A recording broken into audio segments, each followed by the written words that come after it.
Yan, good morning mga idol. It's early in the morning. Yan, so katapos na po ng malakas na ulan kagabi. And this morning po, ika 31 days na po ng ating watermelon. Yan mga idol, oh. Wow. And nakaschedule po tayo mag-spray itong pesticides natin. Score. Yan, score. Yan. Nasa 10 ml lang yan, Mel. 10 ml lang yung score natin. The same time, maglalagay po tayo ng manggusib. Ilang kutsara, Mel?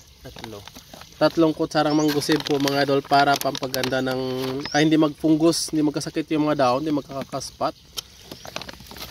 Yan mga idol. Dalawa, tatlo, saka primo.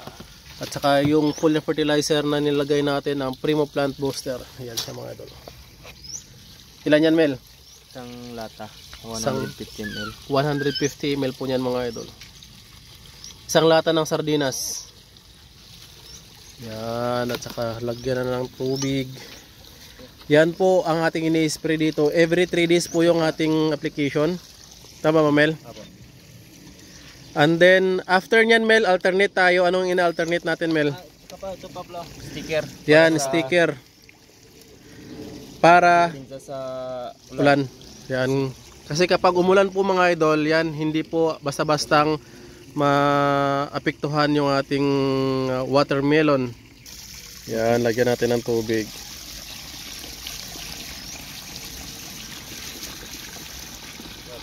Yan, nag-blue pala, no? Yan. So, yan po mga idol. Ito po, para fungicide, para hindi po magka-spotting yung nilalagay natin dito sa mga dahon. The same time, yung score na nilagay natin, ganon din yun siya, nag-aalaga din yun sa mga sakit sa dahon ng ating watermelon. So far ngayon wala po tayo na encounter ng mga problem like whiteflies, aphids, thrips dito sa ating watermelon compare nung una. Yan, so dito mga idol, ika 7th day na po ng pollination ng ating watermelon. So during pollination period, no abono po tayong nilalagay.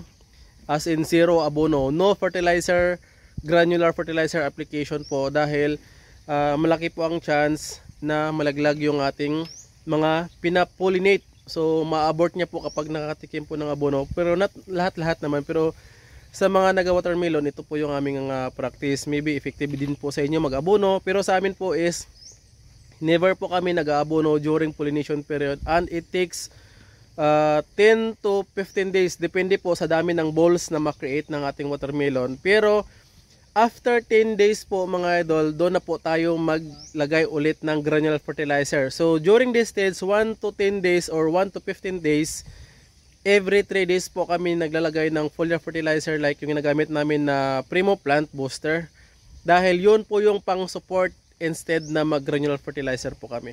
Pero after nyan mga idol, after ng 10 days, babalik po ulit sa every week na lang po yung pag-a-apply natin ng foliar fertilizer dito sa ating mga watermelon. So kung makita nyo po mga idol, ganito kaganda yung mga dahon ng ating watermelon. Yan. Yan. Yan, ganyan siya kaganda. So far, napakaganda po. Good news po dahil naulanan na po tayo 2 times dito. So before, almost 2 weeks na walang ulan dito sa ating watermelon. Yan. So kaya yung mga lupa nung unang video ko po is nagabitak-bitak na. Pero ngayon ganyan po yung lupa, napakaganda.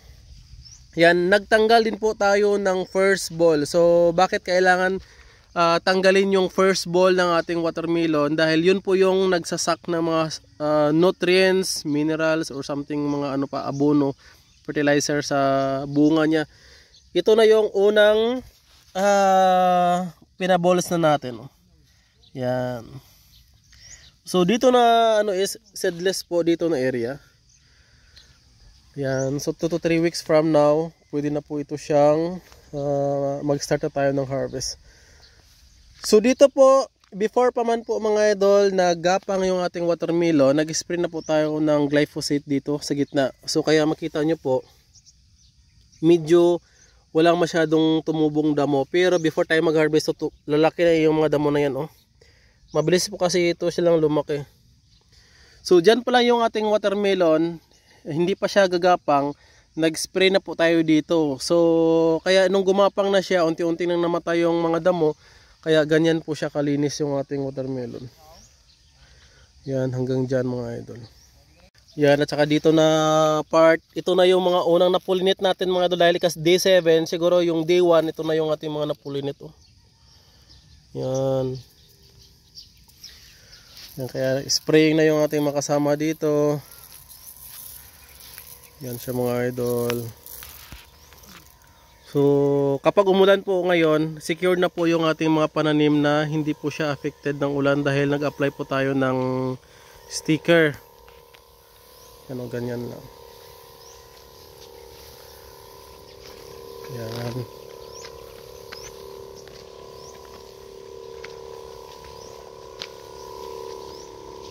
After nito, pag-spray, tuloy pa rin yung pollination natin mga idol. So ika-day 7 na, Franz, no? Ng pag-pollinate natin. So may remaining po tayong 3 araw na lang para mag-pollinate. Pero kapag konti pa lang yung nagiging balls, pwede po tayong mag-extend mga idol. Depende pa yan siya mga idol. Yan, kasama natin si Dandan dito. So it's early in the morning yan. Papasikat pa lang yung araw mga idol. So best talaga mag-apply ng fuller fertilizer is early morning. The same time yung mga pesticides or yung fungicide or insecticide, kasi mga idol, open pa po yung stomata ng tanim, kaya mabilis po nilang ma-absorb yung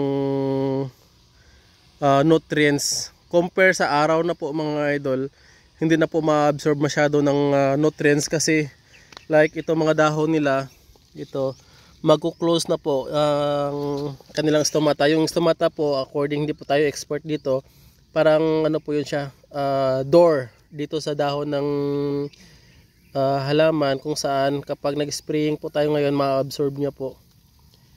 Ayan, makakapasok po siya. Pero pag mag-close na po yung stomata niya, magko-close siya. So pwedeng ma-air dry or matuyo lang sa araw yung pinag-i-spray nyo. So sayang po mga idol. Yan. Yun, sayang. Kaya kung mapansin nyo po, yung mga farmer po is early morning po talaga nag-spray, ganitong oras. Maliban sa medyo malamig-lamig pa, hindi na siya mainit, is ganun po yung rason bakit early morning po nag-spray yung mga farmer, dahil open yung stomata ng mga tanim. Yan. So best time application not later than 8 AM po. Dapat 8 AM tapos na po kayo mag-spray. Yan. Baliktad naman po sa herbicide, kasi pag herbicide po, after 8 AM pa po ang pag-i-spray. So wala na po siyang mga hamog bago kayo mag-spray, dahil kapag medyo mainitan na, doon po mabilis mamatay yung mga damo, kasi iinit na. Pero kung maulan na, hindi talaga mamatay mga idol. Kumusta naman po yung mga presyo ng watermelon dyan sa lugar nyo mga idol? Yan. So sana pala rin po tayo sa magandang presyo, dahil kapag nalaman po natin talaga na medyo mahal yung watermelon, like 25 pesos per kilo or 30 pesos per kilo ng seedless, nako, ganadong-ganado po talaga tayong alagaan yung ating mga tanim. Yan, pero pag mura naman po, ayun, minsan medyo nakakatamlay na po mag-spraying, dahil alam mo pong medyo tagilid ang presyo, lugi na po talaga mga idol. So instead na yung spraying mo po sa ano is naka-schedule po every 3 days, usually 4 days na lang yung schedule. Support na lang na hindi makakasakit, dahil kapag nag-harvest ka, mura naman yung pagkuha sa inyo. Yan. So dito sa South Cotabato, ganun po usually naglalaro yung presyo. Like yung ating pipino na yan, kinural na yan, oh, yung nakakural na yan. So it's a good price na po yung 20 pesos sa atin. Usually malaki na po yung kikitain natin dyan. Pero maraming nagko-comment, iba't ibang lugar, nasa 180 daw, 100 or 80 pesos, 60 pesos yung kilo ng pipino. Sobrang napakaswerte naman po nila. Siguro pag ganyan ang presyuhan dito sa lugar natin, mabilis po tayong masinso pag ganyan. Yun nga lang, hindi po nangyayari ang ganong presyo dito sa atin. Pero blessed naman po tayo sa lugar like sa Luzon. Imagine nyo po mga idol, sobrang daming bagyo na pong dumaan doon, so hindi po tayo makapagpa-farming kung doon tayo. So mga kababayan nating farmers doon, maraming sakripisyo, maraming lugi. Mahal nga yung presyo, yun nga lang, lugi naman po dahil na-damage po ng mga dumadaang bagyo yung kanilang pananim. So dito sa Mindanao, lalo na sa South Cotabato, blessed po tayo ng Panginoon na never pong dumadaan yung bagyo dito, kaya makapagpa-farming po tayo. Anytime na gusto po natin magtanim, pwede po talaga mga idol. Wala po kayong iwo-worry na daanan po tayo ng bagyo. Yun nga lang, ang pinaka-problem po dito sa Mindanao, dahil suitable po for farming yung lugar, madalas mura ang presyuhan mga idol. Yun lang. So ito na yung ating mga watermelon. Napakaganda. Sana umulan pa ulit para lalong maka-absorb pa yung mga lupa dito ng tubig, dahil 2 times pa lang po inulan yung ating watermelon after ng 2 linggo. Yan, dito po tayo seeding mga idol before. Dito po tayo naglagay ng seeds. Yan yung ating mga watermelon. So punta po tayo dito. Yan, ito yung sinasabi ko po sa inyo mga idol Yan, before pa man sila gagapang, yan dito pala yung punuan nila. Before pa man gagapang, mag-i-spray na po tayo ng glyphosate dito. Kaya ang ending po mga idol, nung gumapang na sila, namatay na po yung mga damo. Kaya malinis po siyang tingnan. Yun Yan.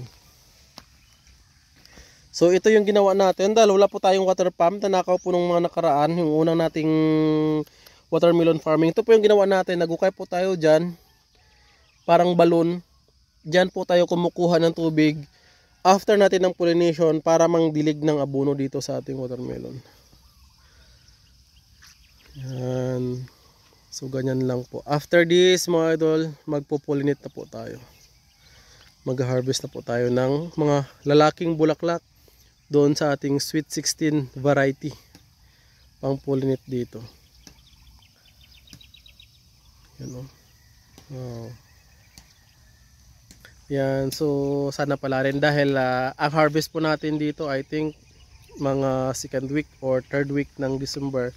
Sana maganda-ganda yung presyuhan. So sa mga nakarelate po, dito po sa Mindanao, good price ng watermelon is halimbawa seedless 25 pesos per kilo. Napakagandang presyo na po yan siya kapag farm gate. Lalo na pag mag 30 pesos. Pero makikita kasi natin sa mga nagko-comment sa ating video at sa ating picture, bakit 25 or bakit 30 pesos lang yung per kilo dyan? Samantala doon sa kanila ay nasa 60, 80 pesos per kilo. Yan. Kasi syempre dinadala pa sa somewhere in Luzon, somewhere Visayas siguro yung mga watermelon dito.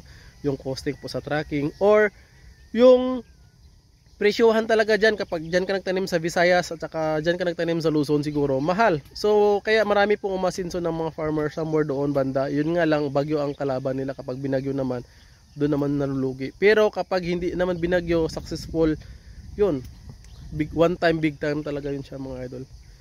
Ang problem nga lang, yan, lalo na dito sa amin, presyuhan lang talaga mga idol. Lalo na yung bigas ngayon. Palay ngayon ang presyuhan 16 to 17 pesos sa farmer ang binibili.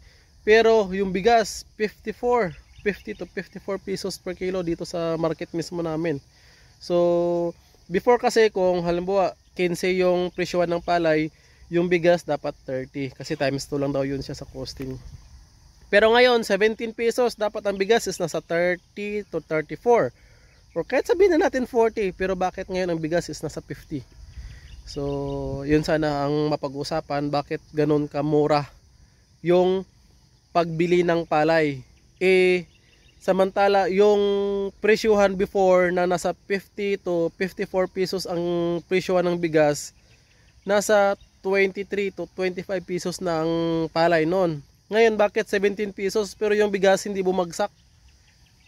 So, napakalaking tanong. So, usually ang affected is tayong mga farmer po, mga idol. Medyo kawawa po tayo.